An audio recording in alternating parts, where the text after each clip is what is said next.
Hello everyone and welcome back to the Winning Agenda. My name is Jesse Muirman-Marshall and today we're going to be doing a bit of a 2022 retrospective on Flesh and Blood. So what's gone well, what are the top 5 successes, the top 5 things that have really grown the game and the experience of players and the community, and what are 5 of the biggest mistakes. And I use the word mistakes, it's probably a bit harsh, but the 5 things I suppose that the game and Legend Story Studios can hopefully learn from as we move into 2023 to try and help the game become even bigger, even better, and have a better play and tournament experience. As well as, I should add, with a couple of the things that I think are room for improvement. As we get into that, we'll see obviously that there are some things that have been really difficult and are always difficult, I think, in TCGs with managing collectors and people who are putting money into the game in purchasing cards and trying to make sure that what they get out of that is not diminished too quickly and they don't lose money. I think we'll get into that in a bit more detail around print runs with Monarch and everything else. But we're going to start off with the positive things because 2022 has been the biggest year for Flesh and Blood so far in terms of growing the game, making the community and the organised play scene bigger and better, and getting more people involved. So let's dive straight in. So the first big win this year has been the $1 million in organised play prizes. So LSS came out late in 2021 with a big announcement that 2022 was going to be, in the calendar year, $1 million of organised play prizes spread across the organised play structure. That's 1 million USD in the 2022 competitive play programs. And this was to be split between $300,000 for the World Championship, which is just coming up in a couple of weeks' time, and the Pro Tours, which would have a total $200,000 prize pool, $100,000 each for the 2 Pro Tours. The Callings, that would have a $300,000 total prize pool for the calendar year, and the National Championships with a $200,000 total prize pool across all the national championships across the world. And this has been, I guess, the cornerstone of the organised play program and also the value offering to players in 2022. And I think LSS did a fantastic job of telegraphing this early, being very transparent about the amount of the prizes, announcing what the prize pools were going to be for each of these events, and getting hype, getting people excited, building hype. And this is all part of, I guess, the quid pro quo for a games company that's producing a trading card game and expecting players to stump up the cash to buy the cards. You know, you get a gameplay experience out of it as well. But as we know, with collectible card games, as opposed to a board game or something else, the cost of being involved is higher. And yes, there is a retail secondary market for you to sell your cards. But you also, I think, if you're investing hundreds or in some cases thousands of dollars in building decks for these formats, it helps players justify that value proposition if they know that they have a shot at winning back some amount of cash, even if it's a very small amount, from their local national championship or other events that they have access to. And if they want to become really serious and really competitive, then they can work their way all the way up to the World Championship and the Pro Tour. LSS has also, I think, done a really great job of linking these cash organised play prizes to local players and delivering a real pathway for players to participate. One of the big issues in Magic the Gathering in the last few years, I think I was listening to Louis Scott Vargas, who's one of the old Magic pros and a really great player, on his podcast, Limited Resources, shout out to Limited Resources, talking about one of the biggest mistakes that Wizards of the Coast made in the last few years, other than axing the organised play program largely entirely during COVID, was changing to the MPL, the Magic Pro League, I think it was called, which was basically a curated small list of players who were allowed to compete for the biggest prizes, rather than having an open invite structure where players at their local level, if they're winning enough, can work their way up to regional championships, ProQuest, that sort of thing, and then to national championships to win qualification for these big tournaments. Basically, anyone can earn their ticket to these larger prize payout events. Magic took that away through the Magic Pro League and made it a lot harder for people to envision their pathway into these events. Whereas what LSS did really well was to have this tiered structure where you have PTIs or Pro Tour invites, which allowed people to access any of these higher profile events that had closed invitations, whether it was an invitation only national championship, Pro Tour or World Championship. You could earn your invite by either placing well at a calling or a national championship, or you could earn that PTI by placing well at a local event through the ProQuest seasons. The additional prize structures that LSS put around the pro quests in terms of the gold cold foils, which also in escalating value came for top prizes in these premier events as well. So alongside the cash prizes, you got higher tier gold cold foils for placing well at World Championships, Pro Tours, Callings, National Championships. And those just provide an additional incentive for people to participate in these events and, basically some additional value back to players. So that side of things, the actual value proposition of being involved in competitive play, massive tick for LSS this year. It's been seriously exciting to be a part of that and to have the excitement and the buzz around the possibility of winning some really sweet prizes. Fab 2.0 was another really big win, I think, for LSS this year, a really big success. And when I say it was a win, the Fab 2.0 article, came out at a time, I think, where there was a bit of stress around in the collector community associated with Fab particularly. And I think the way that article was written is a real credit to James White, the creator and CEO of LSS. I think it was a very clear, well-reasoned article. It took on board the feedback from players and collectors. It outlined a really clear plan for how LSS was going to address that.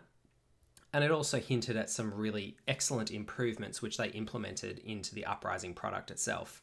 So, you can see I've got a couple of those here. The Marvel card faces, and in particular the legendary Marvel dragons that they did, the Dominia, Tomultai, and Dracona Optimi, are just beautiful cards. Like when you open them in a pack, they stand out. They're amazing to hold. They're amazing to have in your deck. And I think that the inclusion of that Marvel rarity as a cosmetic upgrade to cards that you can otherwise open pretty easily at Majestic Rarity in the booster packs was a fantastic idea, differentiating them and having that Marvel Rarity symbol at the bottom of the card, but also making the Marvel card face and the differentiation of alternate art, alternate treatment, something that was really clear, rather than the sort of secret way that it happened with Twinning Blade and Channel Lake Frigid and Tales of Aria, was an improvement. So it's nice to have those little Easter eggs as well. And we still got, the alt art rewind, or rather the alt backwards text and alt art rewind, which wasn't technically a Marvel and was sort of an Easter egg. Don't mind saying that from time to time, but having that Marvel rarity was really cool. Also the cold foil and rainbow foil legendaries and fableds in Fab 2.0 was a really great idea. Combining them into one booster product. You've only got one. You don't have to worry about first edition unlimited. It helps stores, it helps players. I did my Fab 2.0 video and talked about all the things that I really liked about that announcement. And I think it was really, as it played out and as Uprising released, it's been a huge success. Uprising has been a great product. It's sold out in a lot of places. Each of the waves has sold out, and LSS has managed to supply really well.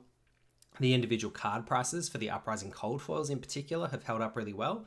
So players still have some resale value for the things that they open, which then in turn drive stores and players to continue investing the money opening those things, because there's still a demand out there if they want to resell them later. And yeah, just in general, that Fab 2.0 aspect of the Uprising product design is excellent. I will come back to Uprising a bit later because it's also on the list of things that I think could be improved next year in terms of the actual card design in Uprising. But as far as the Fab 2.0 element of the product design, I think it was excellent. So that's a big tick for LSS there too. The World Premiere tournaments that were held for the Uprising release, I think, were a massive success. And I'm specifically talking about the pre-release beforehand, not the callings themselves. I think there were some things that could have been improved with the team callings, but I won't go into detail of that today. But in general, the idea of having a really big event stapling together a calling and a world premiere was a great idea. Having a massive or a series of 3 massive sort of hype pre-release events for the new set around the world in some of the bigger hubs, one in North America, one in Oceania, I should say, in Australia, and then one in Europe, was a great way to attract players. We had players at the Oceania event in Sydney traveling from New Zealand, from all around Australia, and I think some players even from Southeast Asia as well coming for that. So that was a really big success, and I'm sure it was the same at the other events in Madrid and Las Vegas too. The excitement of opening cards in a big pre-release where you've sort of got 200 players competing. You had the opportunity to win a box of a new set that no one's opened yet if you did well, and to win some packs just for each round you won. and you had just the chance to try out the new cards, not just opening the packs to see the cards, but opening them to build decks and play with them. And I think that was just a fantastic experience. I know I came away from that day of the world premiere event in Sydney just really excited and enthused, and thinking through all the different permutations of the heroes and the cards and all the card interactions that I'd witnessed that day. It was just an awesome experience. So I think that was a big success for LSS, and hopefully something that they continue with the future product releases as well. History Pack Black Label, I think, was another big tick.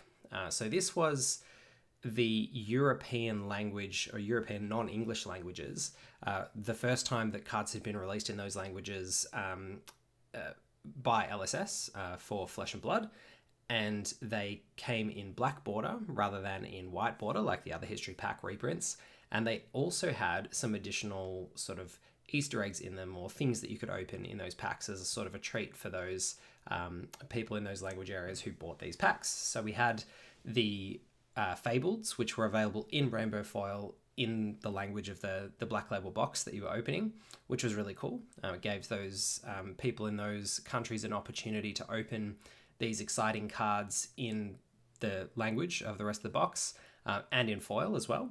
They were the only rainbow foils available in these boxes. And then you had what was really awesome, something that actually hadn't been replicated in English yet. So this was unique to the Black Label History Pack boxes, which was the cold foil double-sided heroes from Arcane Rising and Welcome to Wraith. So this is an example here of Kano, the double-sided Kano, which I was actually lucky enough to open.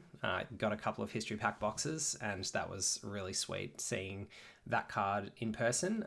Something that obviously we hadn't had the opportunity to do in the English language products, so it was really, really sweet as a way to reward those players in the countries in Europe that had been waiting for cards in their own language to get something special as well, and a little thank you from LSS. So I thought both of those things were a great touch.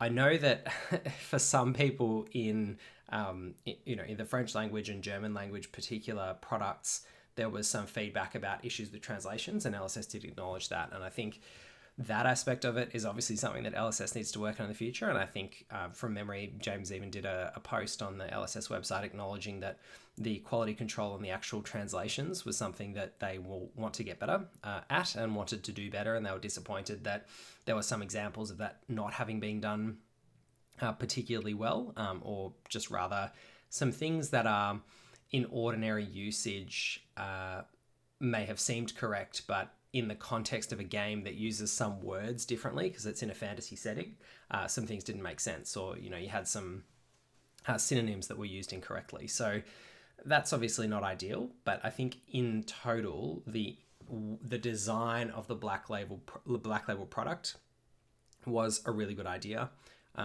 It included these great little Easter eggs and rewards for people in those language areas, and I think if they do another, like a History Pack 2 Black Label for the next block of sets, and they include some similar things, I think that'll be really awesome if they can fix that little hitch with the translation issues. So the last thing that I think was a really big success for LSS this year and for Flesh and Blood was the community side of things, particularly through the website. I think they have done a fantastic job with community spotlights, player profiles, building up the cosplay contests throughout each of the big events, and rewarding those people who put the time and effort into supporting the buzz around those big events that LSS holds. So I think the cosplay stuff, the community spotlight series that they have done about players who are successful at tournaments or who contribute to their local scenes, as well as the opportunity to have guest writers. That was something that I think I really noticed in the middle of the year, that LSS was tapping into the enthusiasm and talents of the deck builders and the people who spend so much time testing and thinking about this game, which has incredible depth and which these people's time and effort contributes greatly to improving, giving them an opportunity and a platform to write about their experiences and their passions within the game with different heroes and different decks on the LSS website, and spotlighting that writing was a really great idea. So I hope LSS does more of that into 2023. And the other thing was the coverage. I think they've obviously invested in and supported a really talented team of casters We've got, Flake and Red Zone Rogue and a range of the other casters who've been consistently, Tan and Grace, consistently at the Pro Tours and the callings in the States and the other high profile events and the Pro Tours, Pro Tour and Lille as well, I should say. And seeing that consistency in the casting team and LSS's support for those people's continued involvement is great, but also the quality of the commentary and the amount of effort that people like Tannen, DM Armada, Flake all put into understanding the metagame, analysing the metagame, and providing insightful commentary, as well as the tech side of things and the actual viewer experience, like having the large dice, Pro Tour Lille, all the plus power indicators and the other things that made it easy for you to keep track of the board state visually. I thought they were all great improvements, and it was wonderful to see. It was great to be able to follow along with that second Pro Tour from back home. So well done to LSS on the community building and the streaming side of things as well. I think that's been great. So we'll move on to some of the things that I think LSS could improve for 2023. None of these are intended to be, massive criticisms. None of them are fatal for the game or anything. But I think if LSS does take on board some of these things and fix them and some of the lessons, then it's going to make for an even better 2023 and more success in terms of the growth of the game. So the first one is EVERFEST design. So EVERFEST was a set that we were all really excited about. It was the first time that we were going to have a supplementary set after the Monarch sort of block. So we were going to hopefully have talents included, not just the kind of base classes that we had in crew. And we were going to have the opportunity to expand on the card pools of all our favorite heroes. So this, supplemental set option seemed like really great timing for a supplemental set. One thing that was disappointing, or there are a few things disappointing about EVERFEST and the actual design as it came out. One was this group of cards, and these were actually, funnily enough, I think my top three or three of my top four picks for the most powerful cards from EVERFEST in my preview video that I did before EVERFEST came out. And they all proved to be too powerful, I think.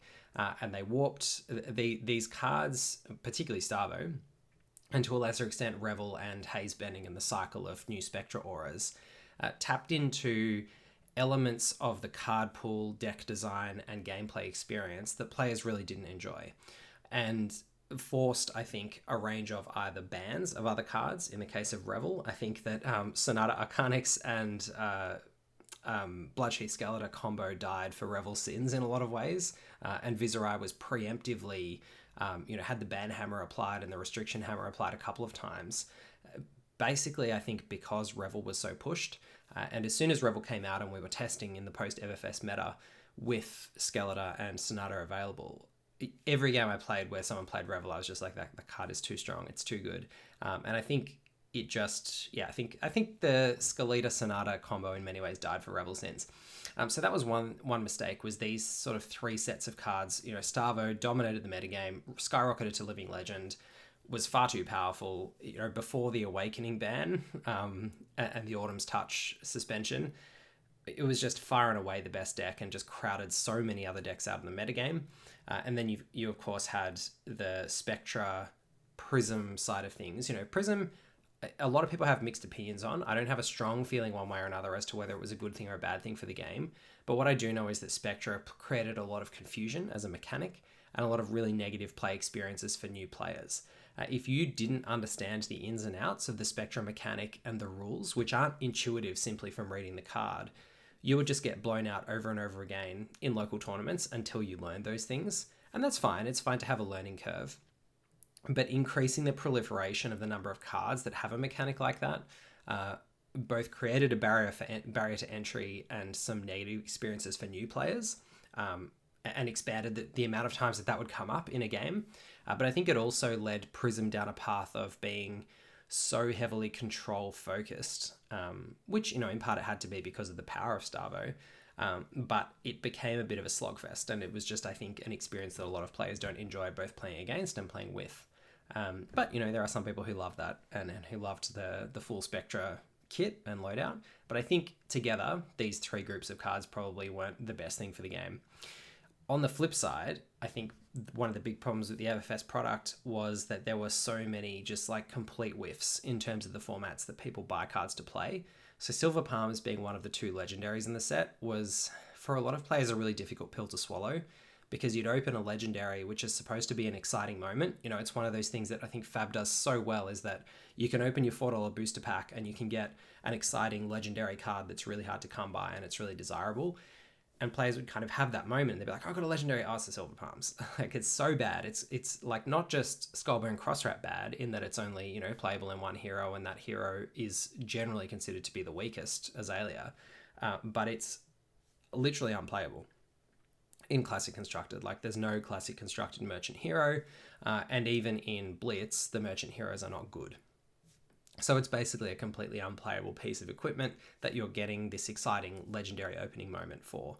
The amulets and the cold foil trinkets, I think, were another miss. You know, you had one cold foil per box largely in terms of the EVERFEST product design, sometimes two. But if one or both of those were amulets, it just felt like a huge letdown. You know, we'd come from this situation where in the first three sets and in Monarch and Tails, getting a cold foil was kind of a good moment, particularly, you know, Monarch cold foils at that point were still selling for $50 to $100. You could still sell your Tails cold foils for a little bit, although, you know, the Tails common equipment also probably could have done with a bit of a buff or being a little bit different, some of it. But at least it was playable, you know, some of it. Whereas the amulets and the trinkets, so many of them are completely unplayable. A couple of them have seen some fringe play here and there. You know, Potion of Deja Vu. I enjoyed having my cold foil Potions of Deja Vu in my Kano deck for a while. There are players playing Talisman of Warfare and some of the other talismans as well, and I'm sure some of them will see play from time to time. But I think, pardon me, I think the volume of them in the EVERFEST product and the way that they were distributed and the fact that they were cold foils, I think they were probably just, it was the wrong time and the wrong moment and the wrong structure in terms of the chase cards that people wanted to get from that set. Genus, I think, was another example. You know, it goes with Silver Palms.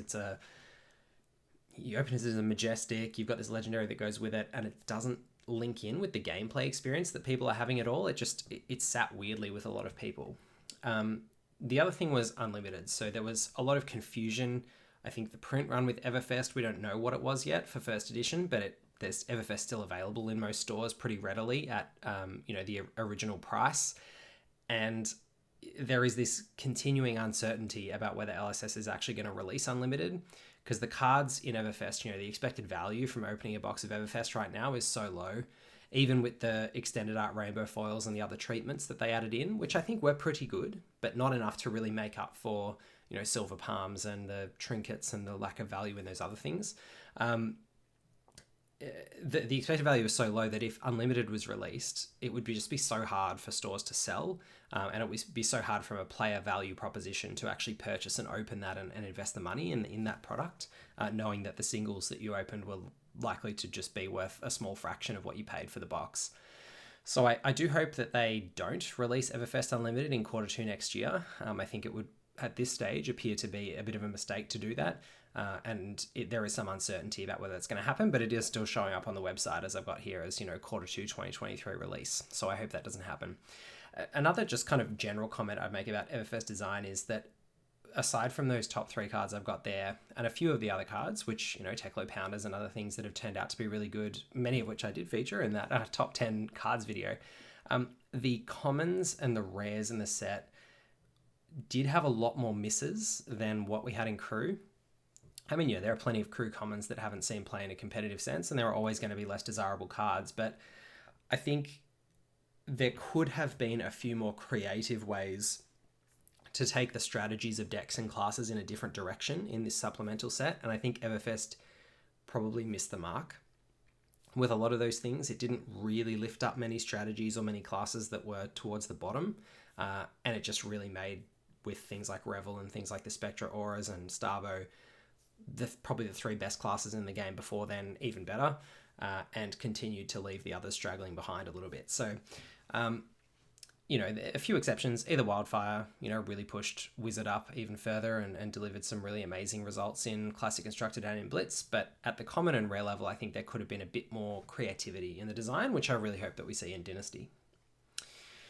The next issue I think that LSS needs to think about and rectify, and to a large extent they already have through Fab 2.0, is print runs and communication around print runs, and also the distribution model. So there was a lot made this year of the way in which first edition Monarch booster boxes crashed in price. We had a 2021 release price of around 375 to 400 Australian dollars for these booster boxes. That was what stores were selling them. I bought my couple of boxes that I got before Monarch came out from my local store that I buy my product from for $375. That was just the market price, because we're in the middle of a bit of a bubble, I guess, with Fab, and the boxes of the preceding sets had been going for significant amounts of cash and increasing in value. But more importantly, stores were getting really low allocations, and so they had limited amounts, and there was a presumption that there were limited amounts available worldwide, that there weren't that many in existence, and that the print runs would be something closer to the WTR, Arc, and Crew print runs, something reasonably close to the Crew print run. Instead, it was 125,000 displays, which was a significant increase from Crew. And this information obviously came out earlier this year in 2022. And combined with a significant product release from Channel Fireball of Monarch boxes at a low price, I think it was $200 USD or less, basically instantly tanked the sealed box price of Monarch. So anyone who had been holding on to Monarch product immediately got a kick in the teeth and lost heaps of money. And also importantly, anybody who had even bought booster boxes at the retail price that their retailers were selling them for, that their local game store was selling them for before launch, and then had the value of the cards that they opened and played with determined in part by that retail value initially, all of a sudden the singles that they'd opened crashed in value because there were now booster boxes sealed available at such a low price that there was no way that those high singles prices could hold, because there was such a significant gap then between the expected value of those boxes that were retailing for $100 to $200 USD basically, and the current singles prices at the time, which were valuing some of the legendaries in excess of $500. So we basically had this crash on the price of sealed. We had this crash in the price of singles, and that dented both collectors and players who were playing with these cards, who had paid those inflated prices initially for the boxes and then had singles that were worth less. Now, there's no guarantee. LSS doesn't have an obligation to guarantee to players that the singles that they open are going to maintain some kind of value, or that legendaries are going to be worth a particular amount, and players shouldn't necessarily have an expectation that they're going to be able to sell their collection for more than what they paid for the boxes. That's fine. I'm not saying that's the case. Like, we buy the cards for the game because we enjoy the game. We might be able to get some money back when we sell the cards, and that's fine. But I think it was the disconnect between the signals that were sent to players through the prices and the distribution model at the start, stores not having enough product and there not being enough supply in the stores that I went to indicate to players that the supply might be where it actually was, because so much of it seems to have been in the hands of Channel Fireball and others who held it and artificially inflated the prices basically. And then when the product that was being held was dumped on the market effectively for a price well below what the market price was at the time, and when the print run was revealed, there were a lot of people who got burned by that, and that left a bitter taste in a lot of people's mouths. So I think it's just a salutary lesson about distribution models for all of us, about bubbles and not buying into hype and that sort of thing, and just being careful of that and not expecting everything to just go up in value when you purchase it. But also, I think a lesson for LSS, hopefully, in communication with players about distribution models, about how much of a product's going to be available, and hopefully continuing to release print run information about the other sets, because it has had a flow-on effect as well for Tales of Aria. The print run for Tales of Aria hasn't been released yet, but again, the retail price of Tales of Aria that a lot of people pre-ordered at was about $150 per booster box. There was a sense that the print run was going to be a bit larger than Monarch at the time, but at the time we didn't know that the Monarch print run was quite so large. And we've slowly seen the Tales of Aria legendaries, common cold foils, majestics, everything else creeping down in value, and people parting with Tales of Aria booster boxes that they purchased that are still sealed on the basis that they expect there's a significant volume of them out there.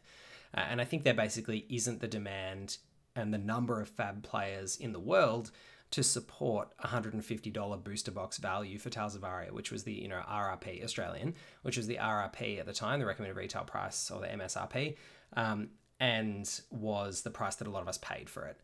So there's not enough demand to support that price, so the price is probably going to come down once the extent of the supply becomes evident, and once this print run is announced. That's probably got to happen though, because I think the longer it continues that we don't have that information, and that there are people who are either sitting on cards or product who don't know the size of the print run, those people are probably going to just end up getting shocked and burned at the end of it. Now, there is some adjustment happening, as I said. In the meantime, box prices are going down of sealed Tales, and singles prices are going down of cold foils and other desirable cards from Tales. They've probably decayed 50% or thereabouts in the last 12 months. But there will still be players who will be surprised, I think, by where those prices end up at the end of the day. So some salutary lessons for LSS to be aware of. And as I said, I do think they've fixed a lot of them with Fab 2.0. And I do think they haven't overprinted Uprising in the same way that they did probably with Tales. But yeah, it remains to be seen whether the print runs for Uprising and Dynasty are appropriate to meet the actual demand of players out there. But so far, indications are that Uprising has been a lot closer to where it should be. Draftable sets is the next thing that I think... This, for me, as someone who loves draft and loves playing the game, has been probably the biggest problem this year. And that is that we only got one draftable set in this calendar year. I think that, to me, is probably the biggest mistake LSS made this year. And I hope that we have 2 draftable sets at least in the pipeline for 2023. It was compounded by the fact that I think Uprising was the weakest draft format that LSS has released so far, with the exception of Arcane Rising. So I think Welcome to Wraith was excellent. Monarch was my favorite, personally, draft format, and we didn't really get to draft it much, ironically, because of COVID. But you had 4 heroes. All of the heroes had a really strong place in that draft format. You had really good generics, and you had the ability to pivot and switch between different heroes depending on what signals you were getting in the draft, and any of the heroes could compete against any of the others. It wasn't too rock, paper, scissors-y. Although, obviously, Levi had strengths against Prism and so on and so forth. In Uprising, you've only got 3 heroes. Now, you only have 3 in Tales, and I think that was already pushing it. I think if Tales had had 4 heroes, it would have been a lot better set. But it mitigated the fact that it had 3 heroes by the fact that you had the element cards that you could hedge and take early in the draft and still decide to go into one of 2 different heroes, or even keep yourself open to all 3 just by taking a few different element cards early on. It's a lot harder to do that in Uprising, and even the overlap between 2 of the heroes, being the Draconic cards, the Draconic cards tend to favor one over the other, whereas in Tales they were a lot more generic and replaceable, largely because of the fuse mechanic. The other issue is that you don't have the 3-way overlap that you had in Tales. So in Tales, each of the heroes interfaced with 2 elements, which meant that each element interfaced with 2 heroes. So if you took an ice card, you had 2 paths to go down. If you took an earth card, you had 2 paths to go down. Whereas when you take a Draconic card, you have 2 paths to go down. But if you take an ice card first, you only have 1. So that's obviously an inherent difference in the way that the Uprising set is structured compared to Tales. And as I said, I felt like Tales was already pushing it a little bit in terms of the limited options that you had with only 3 heroes compared to the 4 in Monarch. And I think that Uprising probably fell short of what makes for a fun format because of that division between the Draconic having 2 options and the Ice only having 1, as well as some of the interaction between the heroes in draft. The actual gameplay is not as satisfying to me as Monarch or Tales was. A lot of the games are just designed around not blocking as Fi and can Fi get there, and Fi mirrors are particularly unfun. But yeah, I mean, that's a more subjective element to it. Uprising really hasn't been particularly enjoyable to me as a draft format, even though I've drafted it a lot. Like probably for the first 3 months, I played at least once or twice a week, had a draft. And then, did a lot of preparation in advance of nationals as well with additional drafts. But yeah, it just really hasn't solidified in my mind as a format that I enjoy playing. And I know that others some have the same views, some have different views. But regardless of your view on whether Uprising is a fun or enjoyable format, I think only having one format for the entire calendar year is not as good. We had 2 in 2021. We had Monarch and then we had Tales. And I think it would be good to see two in 2023 as well. It doesn't really make sense to me to have two supplemental sets in the 1 year, to have EVERFEST at the start of the year and then we're having Dynasty again at the end of the year. I would like to see that ratio reversed. So we have at least two draftable sets and then one supplemental set, or even, 3 draftable sets and no supplemental set, and then one supplemental set to start the next year, that sort of thing. Yeah, because I love draft. I love different formats. I love exploring them.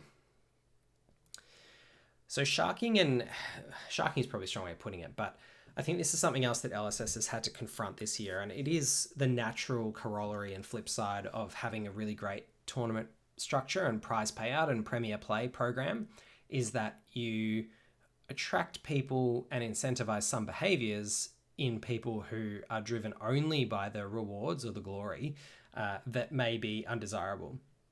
And I think that at the moment, LSS's structures in terms of their tournament guidelines and floor rules don't have enough shark repellent in them, basically. And one of the key ones is what I've extracted here, and it's tournament communications, because this is just one of my absolute bugbears in the game, is the idea that public information doesn't need to be explicitly declared or represented in any way to your opponent, and that it's the opponent's responsibility to constantly ask me the power of my attacks, the amount of resources that I have in my resource pool, my action points remaining in particular, but largely the power of attacks and the resources in the resource pool. And the reason that is, I think, a big issue is that there are so many effects on the board and sometimes in the graveyard by the time they take effect that impact on an attack's power.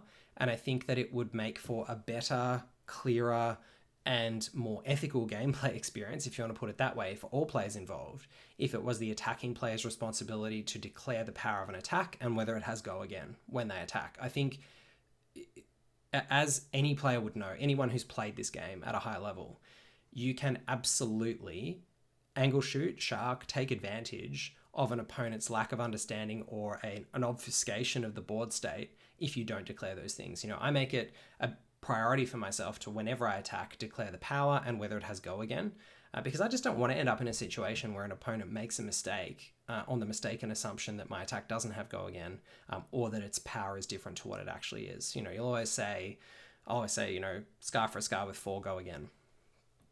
You don't, if the only way you win the game is by your opponent misunderstanding something like that, then I think there's something wrong with that. And I think it should absolutely be the player who's attacking's responsibility to declare the power and whether they have go again. And I think resources is even more important, because as opposed to Magic, where your available resources are indicated very clearly on the board by untapped lands usually, or untapped other mana sources, in Fab, your available resources are not indicated at a glance by anything. So if I pitch a red and then a blue to pay for a 2-cost card, if I'm not required to put a dice on top of that, I can stack 2 cards in my pitch stack. The opponent might not even necessarily be able to see the red card underneath at a glance. Particularly if a couple of things have happened since I pitched, if a couple of game actions have been taken or steps have passed, they then glance down at my pitch stack.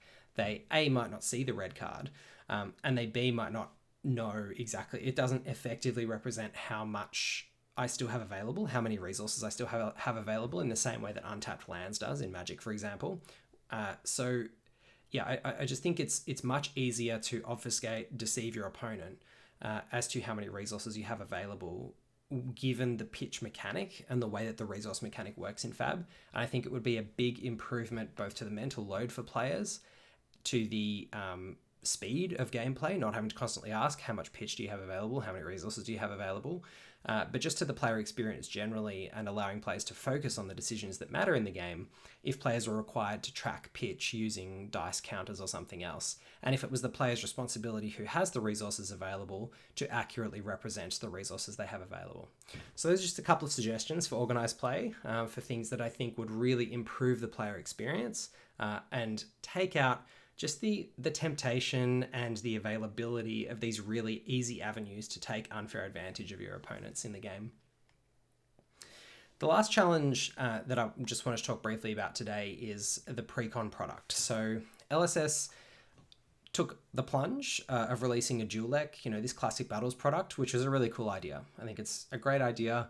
We need to get more new players into the game. It's important to have an introductory product that players can play straight out of the box. And the Blitz decks aren't necessarily the right answer to that. I mean, they might be an answer, but I think having a product like this as well, that's a little bit flashier, slightly higher price point, links more clearly into a competitive deck than the Blitz decks do, is a great way to go. I do think, though, that with the execution of this product, there were a few misses. So one was the price. I think $70 Australian or $50 USD was a bit high. I know that they wanted to maintain or give the impression that there was some value and that some of the cards in it will have resale value. But I think inherent in the nature of a pre-constructed product like this is that it's very hard for cards to maintain value because the scarcity just isn't there. That you can open a box and get another one. But one way that you can give some of the cards in a value is to make them unique to the box. And that temptation, which LSS succumbed to in terms of Glistening Steelblade, I think is also a bad way to go, because you end up with this situation where, and Fantasy Flight Games did this a lot with core sets in their games, where they'd have, games that have maximum 3 per deck limits on individual cards, and they'd give you 1 copy in the core set. So you buy this core set, which has 3 copies of most things, but then a couple of cards, it's only got 1 copy of them. So you actually have to buy 3 core sets. So you've got 9 of most cards, 3 play sets, which you really don't need, just to get your 1 play set of these few key cards. And so having to buy 3 Classic Battles boxes just to get your play set of Glistening Steelblade, if Dorinthia was a hero you wanted to play as a new player, or as an existing player wanting to include Glistening Steelblade in your deck, it's not great. It's not a great look. It's not a great business model. I don't think it's a good product design. So I hope that they steer away from that in the future, or at least that they reprint Glistening Steelblade, ideally both. The other one is that some of the inclusions in the deck, the vanilla inclusions, just felt a bit rushed or last minute or underdeveloped. It felt like some of the new cards like Muscle Mutt, you had Raging Onslaught in the deck, which is a 3-cost yellow that attacks for 6 and blocks for 3. And then inexplicably, you have a Strictly Worse card, which is also vanilla. It's a 3-cost yellow that blocks for 2 and attacks for 6. The only difference between these 2 cards is that one blocks for 2 and one blocks for 3. They're both generic. They both have all the other same stats, and they're both vanilla. So that's a bit of a miss for me. I think if you're opening up this product as a new player, you'd just be like, why? What is going on here? Muscle Mutt could have had some ability or something different to just differentiate it ever so slightly. So those are my thoughts. That is the top 5 things that I think LSS did really well this year, and the 5 things that I think they could think about and reflect on for next year to make Fab even better. Looking forward to hearing your thoughts in the comments. Let me know what you think. And enjoy the game, enjoy Dynasty, and we'll be back, I should say, in a few days' time with our Dynasty preview. So I'm looking forward to that. Can't wait to discuss that with you. And all the best to LSS for making Flesh and Blood even bigger and better in 2023. Cheers.